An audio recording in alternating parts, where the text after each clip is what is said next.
Beh, l'interrogazione è abbastanza semplice e siamo stati costretti a farla dopo numerose e diverse segnalazioni rispetto all'erogazione del MIA.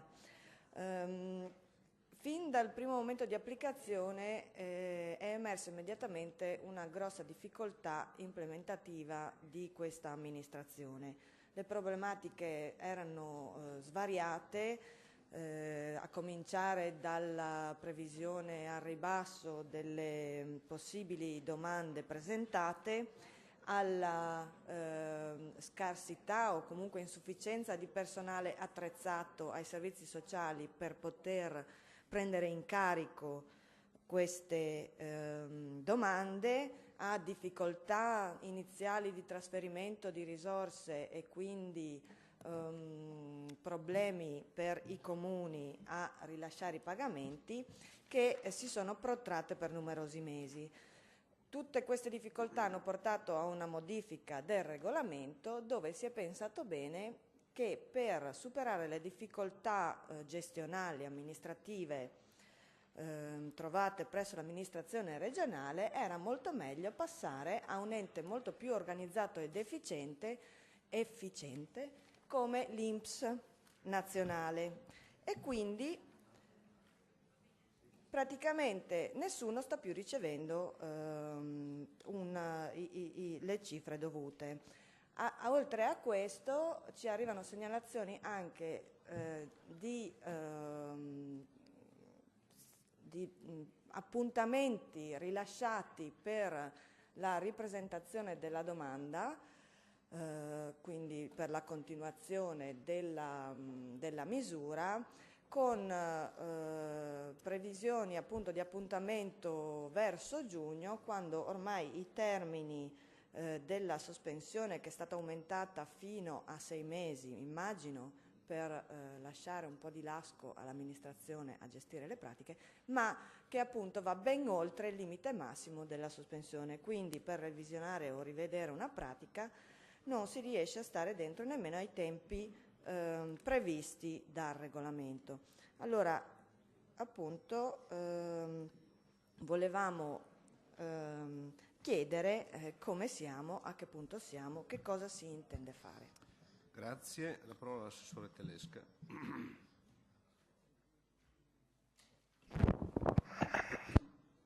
In merito a questa interrogazione, penso sia importante precisare innanzitutto che per superare le criticità relative ai tempi di erogazione della misura di inclusione al reddito, che purtroppo al momento non sono sempre certi, è in corso da tempo un confronto e una fattiva collaborazione tra l'amministrazione regionale e l'INPS.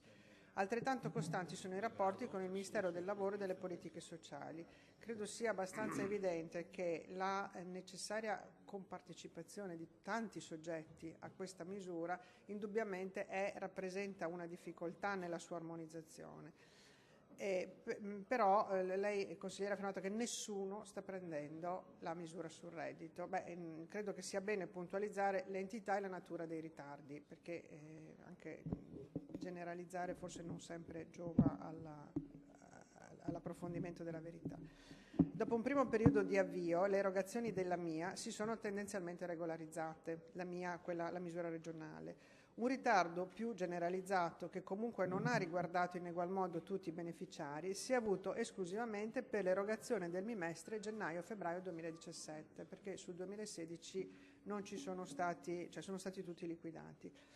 Per chiarire alcuni dati, per 6.987 nuclei familiari con domanda presentata prima del 1 settembre 2016 e che hanno diritto al bimestre gennaio-febbraio 2017, i ritardi, se ci sono stati, sono dovuti esclusivamente al cambio di esercizio finanziario e sono stimati in un massimo di 10-15 giorni.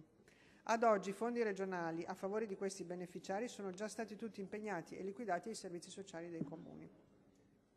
I ritardi sono più consistenti per 1.036 nuclei familiari che hanno presentato domanda dal 1 settembre 2016 al 31 ottobre 2016. A questi nuclei è stato comunque garantito il bimestre novembre-dicembre 2016 e per i 640 nuclei familiari che hanno presentato domanda dal 1 novembre 2016 al 31 dicembre 2016, per i quali il primo bimestre di erogazione è gennaio-febbraio 2017.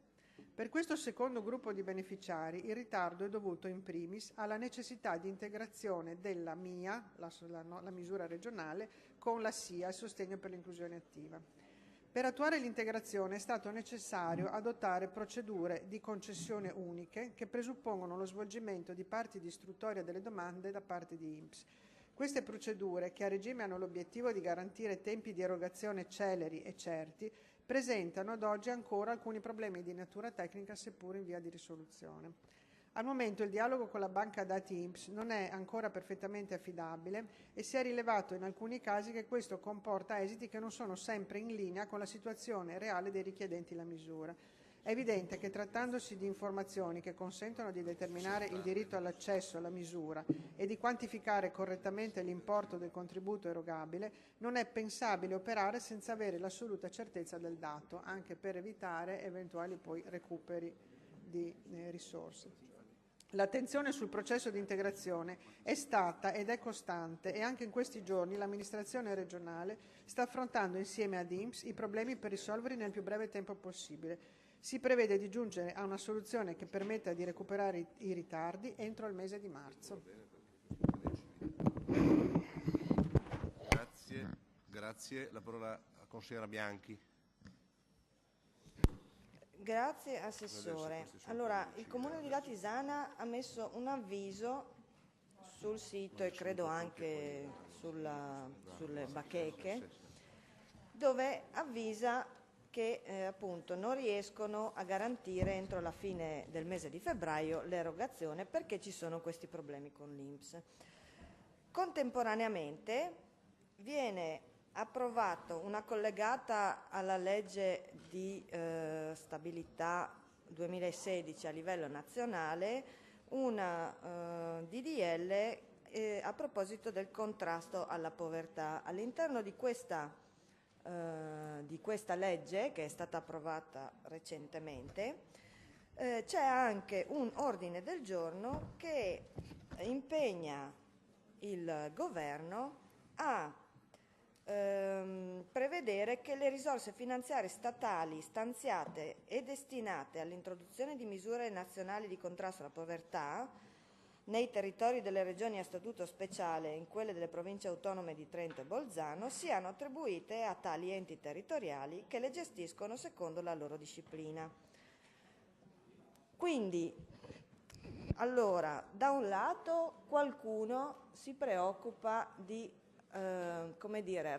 rafforzare in tutti i modi possibili la gestione autonoma delle risorse e delle misure, soprattutto misure che sono più a diretto contatto con i cittadini del proprio territorio. Dall'altro noi, per semplificarci la vita, trasferiamo la gestione allo Stato facendo esperimenti sulla pelle delle persone, perché non metto in dubbio che coordinare, verificare e approvare i dati sia un lavoro non semplice.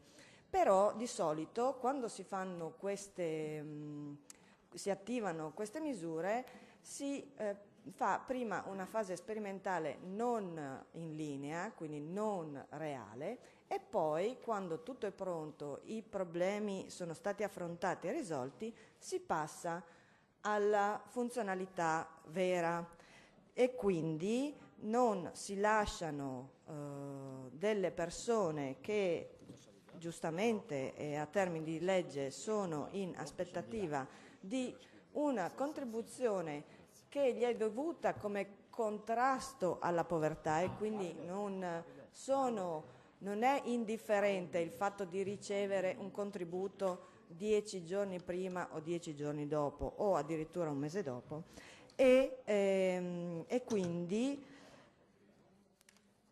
mi auguro che le sperimentazioni smettano di essere fatte appunto sulla pelle della gente.